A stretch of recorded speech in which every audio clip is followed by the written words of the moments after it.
നിങ്ങളെ എത്രയും പെട്ടെന്ന് നിങ്ങളുടെ അനിയനെ കൊണ്ടൊരു പെണ്ണ് കെട്ടിക്കണം. അയ്യോ അവൻ വല്ല വൃത്തിയോട് കാണിച്ചു നിന്നോട്? അവൻ എന്റെ ചെറിയൊരു ഉള്ള സ്വഭാവം ഉണ്ട്, അവന് ഉള്ളു നോക്കുന്ന സ്വഭാവം ഉണ്ട്. അവൻ അങ്ങനെ എന്തെങ്കിലും കാണിച്ചിട്ടുണ്ടെങ്കിൽ നീ പറയണം. ഒന്നുമല്ല, എന്നെ കൊണ്ട് ഈ തള്ളയെ സഹിക്കാൻ വയ്യ. നിങ്ങളുടെ അനിയൻ പെണ്ണ് കെട്ടുമ്പോ ആ പെണ്ണും കൂടെ വരും. ഞങ്ങൾ രണ്ടുപേരും കൂടെ ഈ തള്ളയെ ഒരു മര്യാദ പഠിപ്പിക്കും. അയ്യടി മനമേ, തീപ്പട്ടി കോലെ ഒരയ്ക്കുമ്പോ കത്തും. എടി നിനക്കൊക്കെ രണ്ട് പെണ്ണുങ്ങൾക്കും കൂടി എന്റെ പെരേ വന്നിടന്ന് എന്നെ ഭരിക്കാനല്ലേ? അത് ഞാൻ സമ്മതിച്ചേരൂലടി. എന്റെ കൊക്കിന് ജീവൻ ഉണ്ടെങ്കിൽ എന്റെ ഇളയ ചെറുക്കനെ ഞാൻ കെട്ടിക്കൂല. അവ ഇവിടെ കിടന്ന് മുതുക്കടിച്ച് മുറ്റടിച്ചാ പോലും ഞാൻ അവളെ കെട്ടിക്കൂലടി. നീ നോക്കിയിരുന്നപ്പോൾ ഒരു തള്ളയാണോ തള്ള? ഇതുപോലൊരു തള്ള ഞാൻ എന്റെ ജീവിതത്തിൽ കണ്ടിട്ടില്ല. സ്വന്തം മോനെ കെട്ടിക്കാതെ വിടുന്ന ഈ തള്ള എന്തൊരു തള്ളയാ! എന്തിനാ ചേട്ടാ, എന്തിനാ ഞാൻ ജീവിച്ചിരിക്കണേ?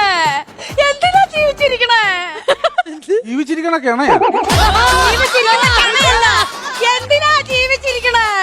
ആ നീ ഞാൻ ചിരിക്കുമ്പോ ഏതോ ജീവിച്ചിരിക്കണ പോലെ എനിക്ക് തോന്നുന്നു. അതാ ഞാൻ പെട്ടെന്ന് പറഞ്ഞു. ഞാൻ ജീവിയാലേ? അങ്ങനെയല്ല, ഞാൻ ജീവിയാലേ? നീ എന്റെ ജീവനല്ലേടി.